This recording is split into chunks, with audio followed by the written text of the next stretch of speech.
Okay, welcome ang mga Sabadista mga tanah. Pumutana kami ng brother. Ang pumutana. Kaya bahang man niya. Ay, dito. Jadi kata yang kita.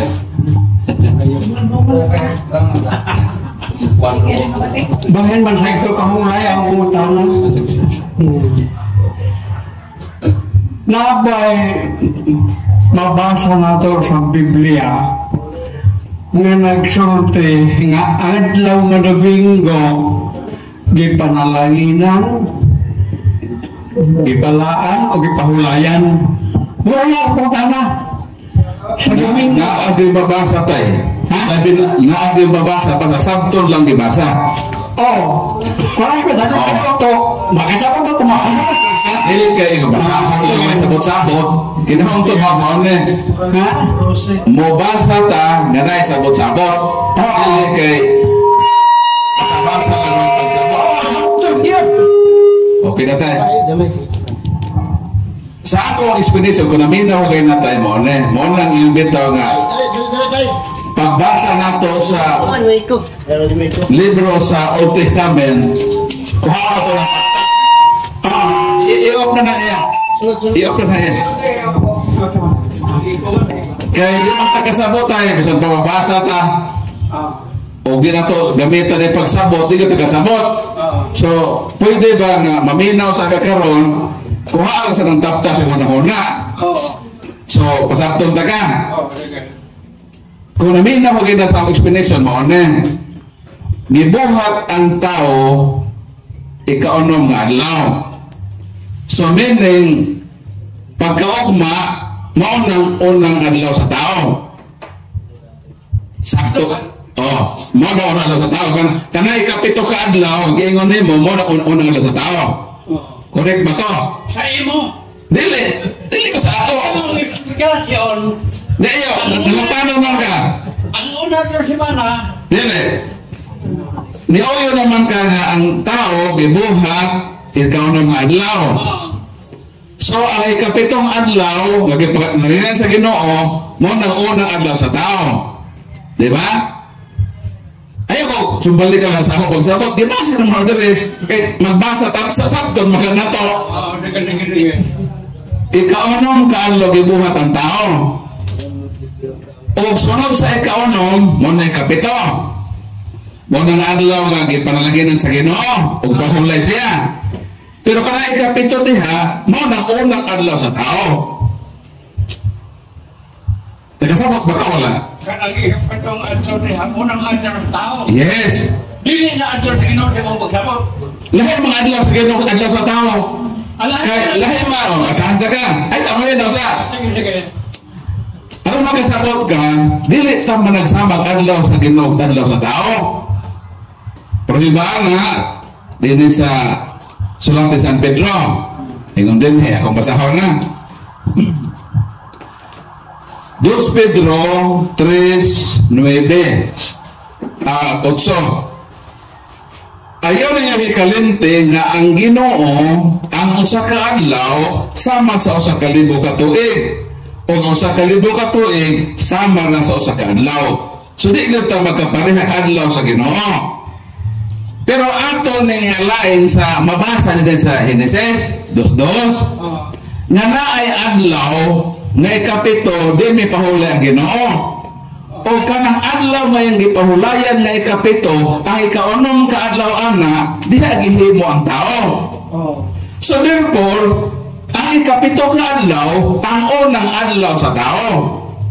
Di mauna nabasa na to. Nabasa ba yan? Ang unang ay kapito ka unang adlaw tao. Yes, kaya mo na. O ano na? Paminatay, para makasabot ka. Di ka pwede nga di tama mo sabot. Nakasabot naman na sila ba? Kinauban, ikaw naman na siguro makasabot. Okay. Balikon ko kung makasabot ka. Gibuhat ang tao, ikaunom ka adlaw. So therefore, ang ikapitong adlaw, din gipanalanginan o gibalaan sa Ginoo mo na unang adlaw sa tao. Kung sa maday so siya ikaw no, di ba ikapito man? Sakto ba ko? Ikapito lagi. Dilo yun na ka. So di na kinahanglan imo pa na basahan kilo trapolit lang ang Domingo ang unang adlaw ipanalangin na imo naman giuyunan. So mo kao aswa man ka mo nang ingon ni San Pablo tay pamila tay kaya nangutan na raman ka. Bahala ka di ni makuha ng tap-tap kung nag-alis imo sa labutan. Milabot ka nga. Basta ang amo nagipasabot ka na mo nga kanang ikapito diha nga dilang Ginoo mipahulay mo nang unang adlaw sa tao kay ikaw ano man siyang gibuhat so therefore ay ikapito mo nang unang adlaw niya. Unsa na yung imo unang adlaw diay? Di ba? Ikaw pa tanon unsa na imo tao ka dili? Basta di ka tao, tao ka. Kasi Bacalaris, ang batla di man tao. Magigilaro gud na kung tao ba ka? So isip tao, unsa may imong unang adlaw? Domingo. Domingo. So siya dan tao man ba? Pareha ba mga tao na Adan o managlahi mga tao? Naglitan sa... Ito bagalan. Ito bagalan. Eh, lagi ikiyas ako. Dito na, magkita ka sa mga tayo. So, diyan ko na ka nga isip tao ang imong unang adlaw Domingo. Tao si Adan, tao man to si Adan. Ikaunong man sa kadlaw gibuhat. So, therefore, ang sunod sa ikaunong, ikapito na. Mo nang gipadalanginan sa Ginoo, gibalaan. Pero ang reality ana, unang adlaw na sa tao gibuhat sa Ginoo. Sunulid na nga magbasa ko bersikulo nga gipadalanginan. Kaya miangko naman ka nga ang unang adlaw sa tao Domingo. So therefore, ang Domingo ay kay pito nga adlaw sa kreasyon. So pagkata na. Mutugot ako kanimo anak. Nga unang mutugot ako sa imong istorya. Unang adlaw si Manamang Domingo. Pero ako to sa pangatanon ito talaat. Diyon sa masab ni mo pagsabot. Ang Exodo. Pinag-iyon diya hinumduman mo ang adlaw kapahulay. Aras pagbalaan ini. Diyon sa masab ni mo sa sa unang kadlaw magbuhat ka. Pabahaton ka. Ako, pabahaton, katawan ka. Sa unang kadlaw magbuhat ka. Pero sa magkapito, magpahulay ka. Karon unsa may imong kasulti ng isto. Mo dito nagbuhat ni unong kaadlaw ang among working days pag-start og Lunes. Lunes, Martes, Miyerkules paminaw. Jueves, Viernes, Sabado, Domingo, unsa day ka mauna mong sugod, manarbaho ka sa gobyerno. Asa? Unsa day ay ang first working days sa gobyerno.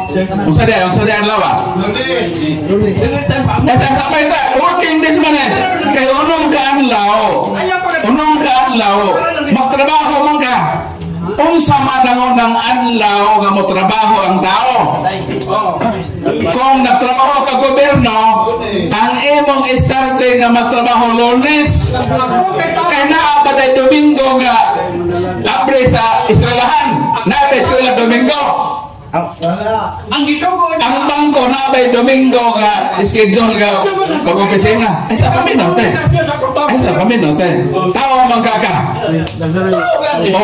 Kung tao ka, ang atong working days mo start og Lunes. Dili ka tao sa manako. Ang tao yun. Diba? Ang imong anak tao dili.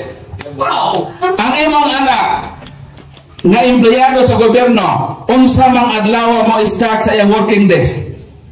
Ako anak, yang motor ng life, ato akaron sa di ba ka? Domingo, ang pangutana, naabay eskwela sa Domingo o magsugod ang eskwela sa Lunes? Ang tao doon nagpalidom ang religion. Hindi kayo nga ato kitang Kuanon sa kanang pilosopiya sa bilaan. Dili, gipalutan na itong kamaturan. Gipalutan ang kamaturan. May mo na to. I-contextual na to bang, di man kinapagsabot man eh.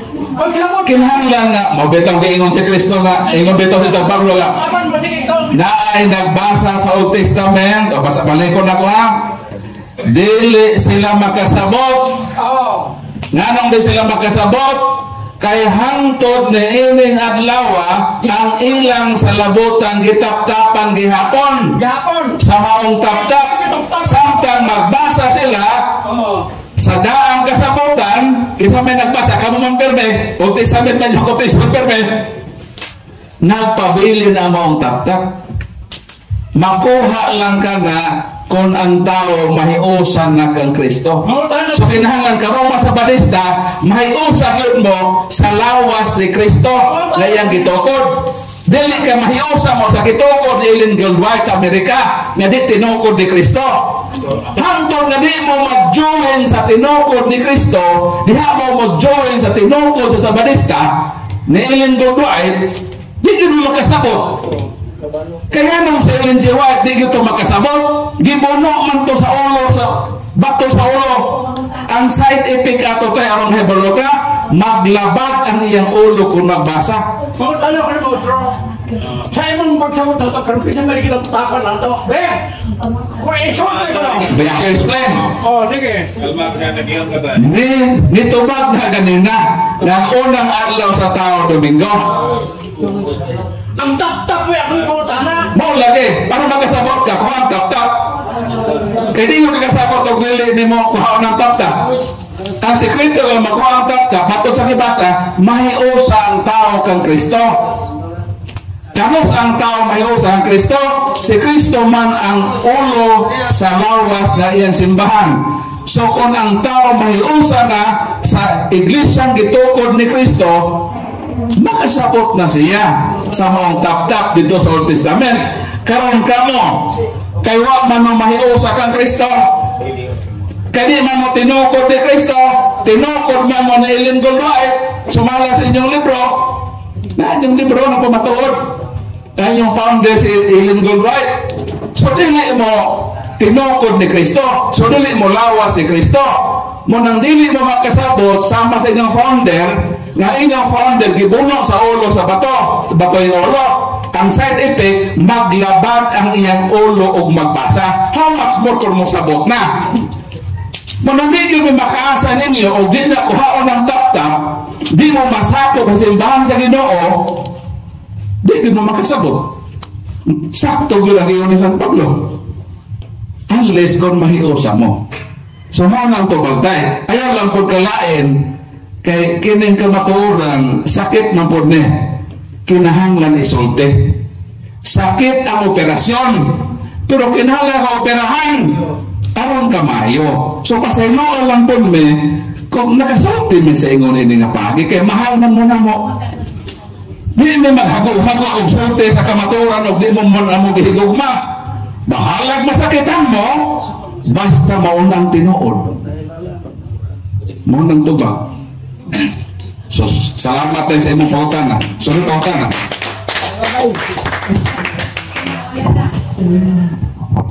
Nahay pangutana. Pwede ko mautana?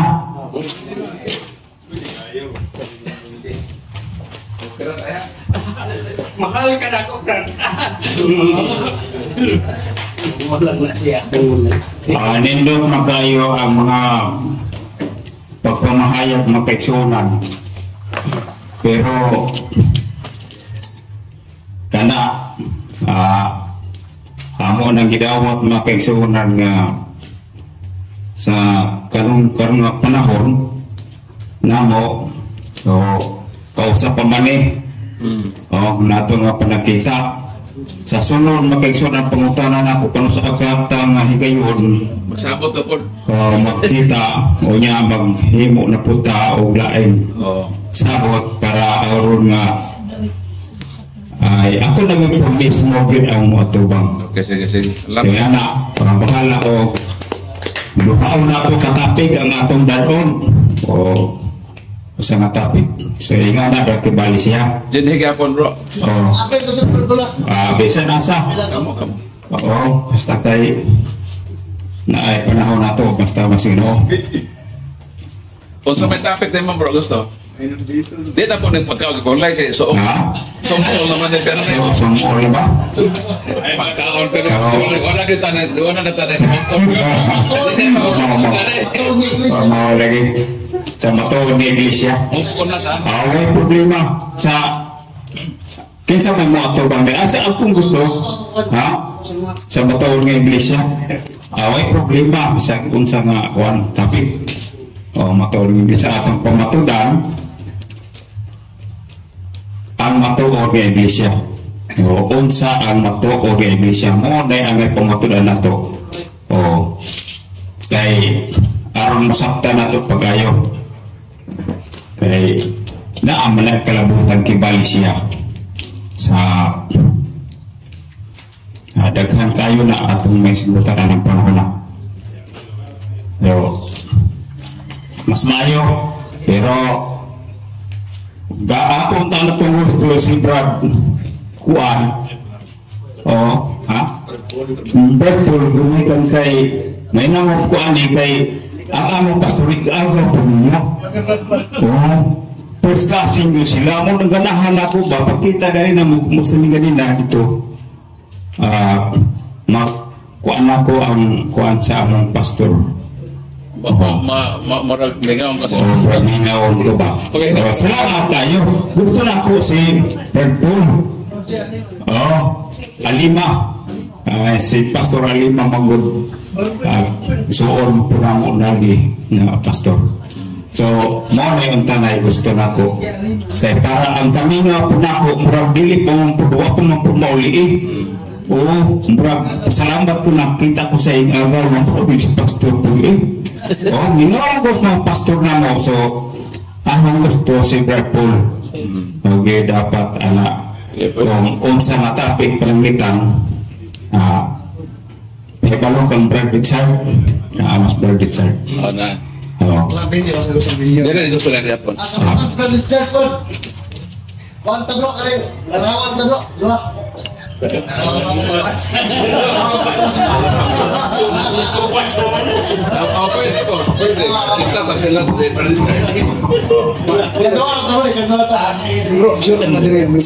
yun ka bro, Richard, sa larawang kupas.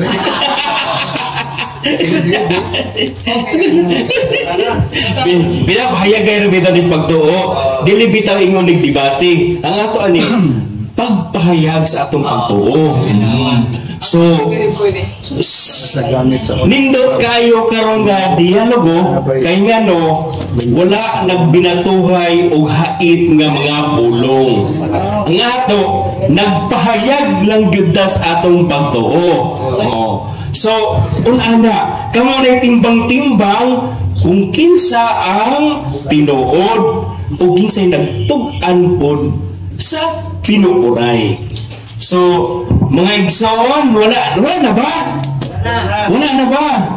So, kung wala na, kaya nga po bang bisita, muuli ba yung taon ni sila yung taon?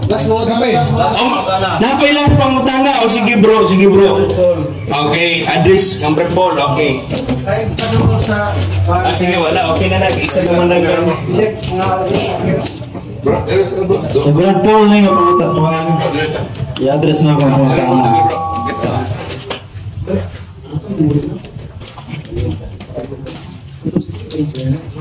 Nago pangutana sa Lucas 23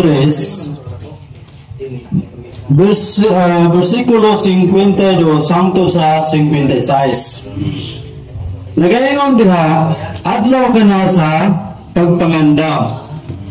Dalang adlaw namatay si Jesus Christ gilansam sa cross.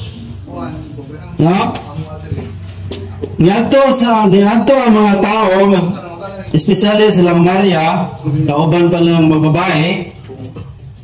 Niadto sa kang Pilit, kang Pilato, aron pangayoon nila ang lawas ni Jesus Christ. Mato ko diretso sa 56, no? Sa 55 under 56. Misunod ang mga babae nga nanguyog kaniya sukad sa Galilea ug ilang nakita ang lubnganan kung giyon sa pagpahiluna ang iyang lawas. Kunya namahuli sila o nangandam sila mga pahumot o mga ihaplas. No? Kung sa English mga kigsunan, no? Ang basahon sa English and returned and prepared spices and ointment and rested on the Sabbath day according to the commandment. So Bernes namatay si Jesus, gipangalan nila ang lawas kay nagdoon na ang adlaw nga ipagpahulay. Kung akong i-connect dito sa Mateo 28 versikulo 1-2, no? Sana human na ang adlaw ipagpahulay. Duman to, Bernes. Pagka Sabado, adlaw ipagpahulay. Pagka Domingo, sana hunang adlaw sa semana. So imong ipamatudan ganiha nga ang adlaw ipagpahulay Domingo. No? Domingo ang imong adlaw. Kung sumala sa balahang kasulatan, sa human ang adlaw ipagpahulay na unang adlaw sa semana na banaw si Kristo sa kadlawon. Unsa man na siya imuha kaning base na sa imuhang kuan pagbuot pagsabot nimo o dili pinaagi sa balahang kasulatan. Wala ba kalendar ni adto panahon na? Sa panahon sa mga Hudyo nga si Jesus miagi na sa paglansang sa cross. Kaya klaro man ka na nga Biyernes nangandam ikuha nila pagka Sabado adlaw ipagpahulay. Pagka Domingo na ano ang adlaw sa silana. So, bro, mangutan ako kutro ha. Adlaw ipapahulay, una imong gikuan, i-problem mo nga Sunday. Dili. Ang ikaduha, ipaprove, ang ikaduha, niingon man ka, naanabay kalendaryo. Asa may una-una mo adto is katong okay, sige. Bro,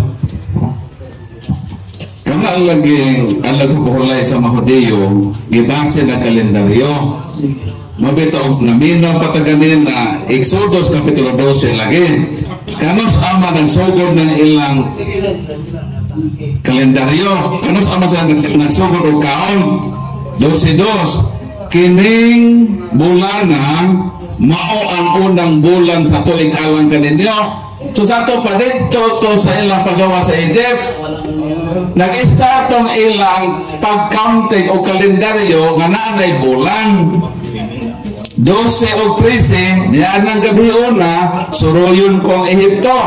O pamatiyon ko ang tanang panganay mga tao, o mananap, silutan ko ang tanang Diyos-Diyos sa Ehipto.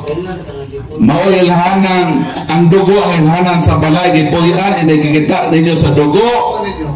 Walay kadaot na babot ka ninyo. Inig kastigo ko sa Ehipto. So ang ilang pagsunod o kalendaryo, katong ilang pagawa sa Egypt, o katong ilang pagawa sa Egypt, dito sila nagkuha o ikapito nga adlaw. Supposed to be dito ka sa kreasyon mo balik. Kalahi man ang sa kalendaryo ang isubay sa mahido sa ilang pagawas. Wa man ang naka-anchor dito sa creation. Kaya wa man nahibay unsa tong adlaw atong ilang unang adlaw dito, unsa na kapito natagdo pa na sa creation nga adlaw. Pero creation klaro kayo kung imong sakton. Pito na siya ka adlaw. Naon ikaunon ka adlaw gibuhat ang tao. So, unsa may suot sa ikaunon, di ba ikapito? Ikapito mo na adlaw sa pahulay. Pero kana unang adlaw diha, mo nang unang adlaw sa tao. Sumo nang sakto ang Katoliko na ang atong pagbantay sa pagpapahulay dili itong sa Mahudiyo. Kung dito mo base dito sa kreasyon nga na 7 days ay kaunong gibuhat ang tao, ay kapito unang adlaw sa tao, so therefore ay kapito Mao na ang gipanalangin na adlaw sa Ginoo. Wa man tay supak to yung bersikulo kung mahudyo ng bantay. Pero lagi ato yung lang gibantay na ay sayo. Di ba sabi tayo na ganina nga natoy si Piat. Kahit kung wala pa'y sayop, katuon ng kasabutan, o sa mga kasabutan nga, Tete 1:16, kasabutan sa ipapahulay. Wala na unta kinahanglan ng ikaduha, apan nakita ang Diyos o kasaypanan sa iyang katawhan. So dito sa iyang katawhan, ano na sayop, mao na naghisgot nga na ay laing adlaw ipapahulay. Nga mao na insakto, nga mao na ang pahulay, nga sakto sa katawhan sa Ginoo.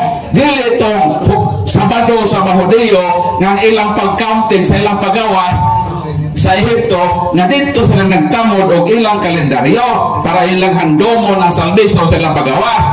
Exodus 12:2 kama 12:13 sa Exodus. Sumo ng tubag. Wa tay supak ng nanay kalendaryo. Pero ang ilang kalendaryo gibase sa pagawas sa Egypt. So lahi ito siya. Dapat mabalik na sa kreasyon nga na 7 days. Sige bro. Exodo 12. Exodus 12:2 Versikulo Exodo 12 na diretso mo ta sa verse 12 to 13.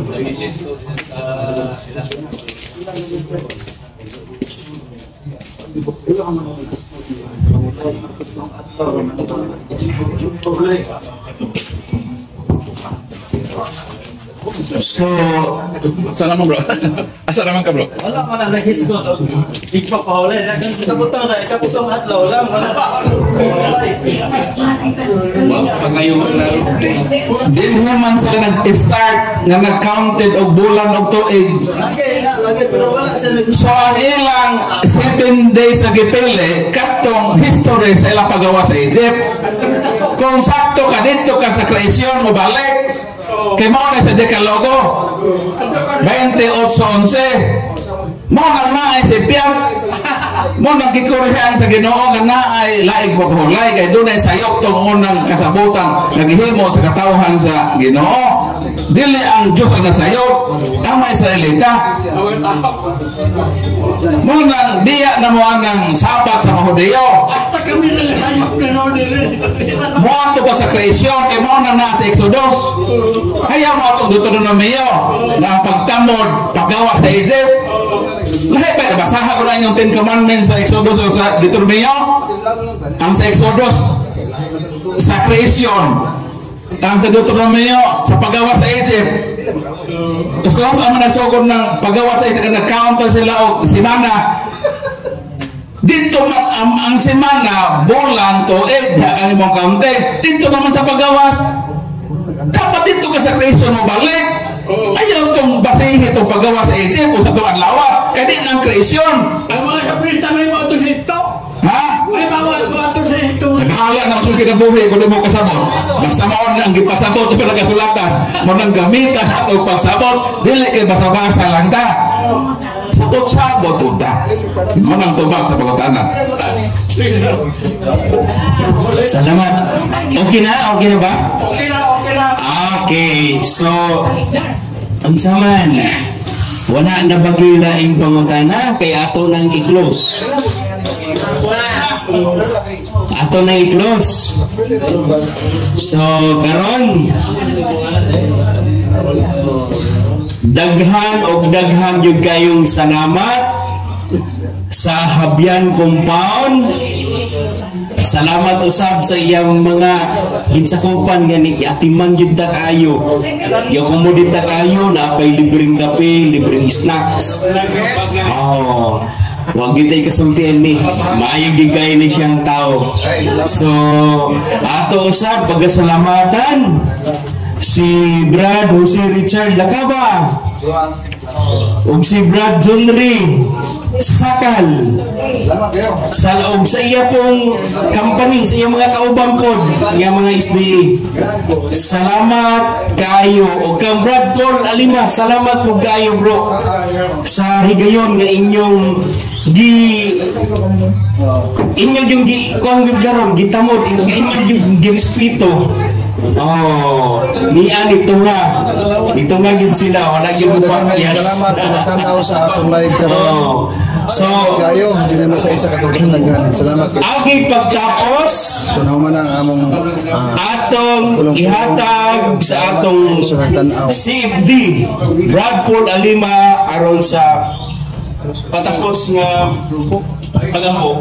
Okay, once again, daghang salamat Brad Dordong, dihuldo sa imong panahon o sa pagpasilitate no sa atong pahiyagay sa pagtuo.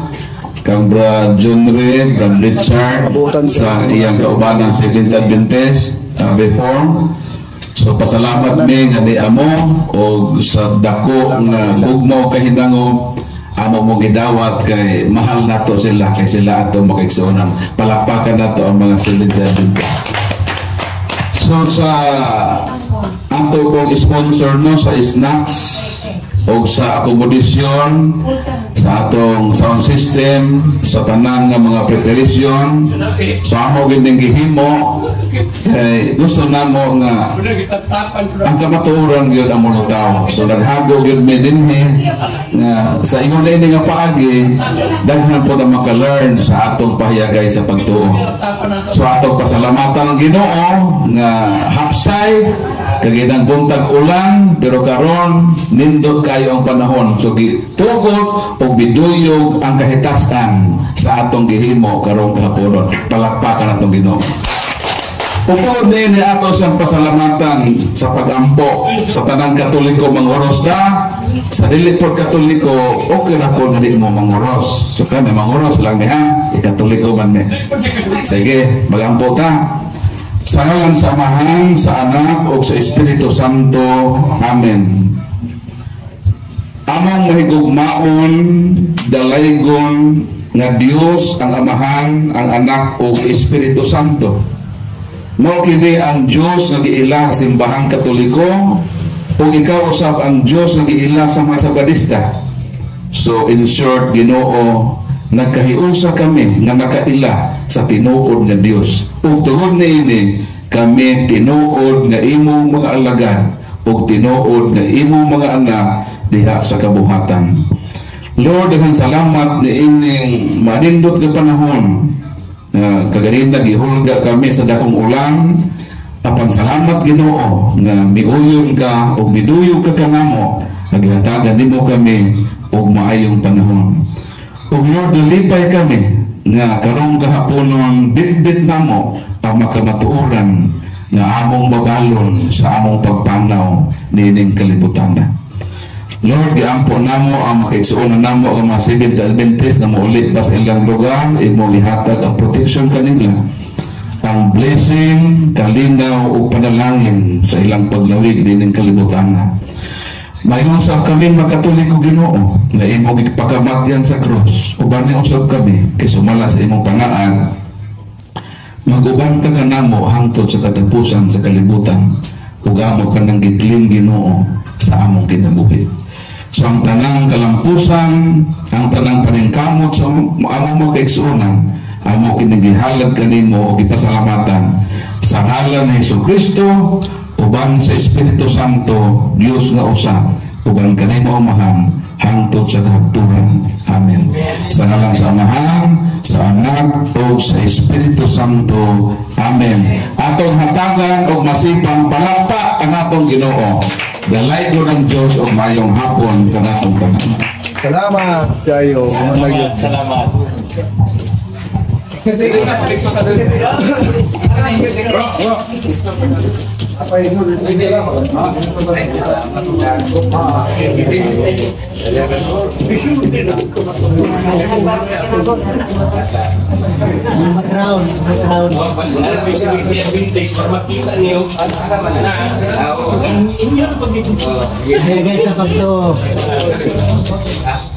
Ang civil days sa akin. Ito gamay, tapan. Sige pa.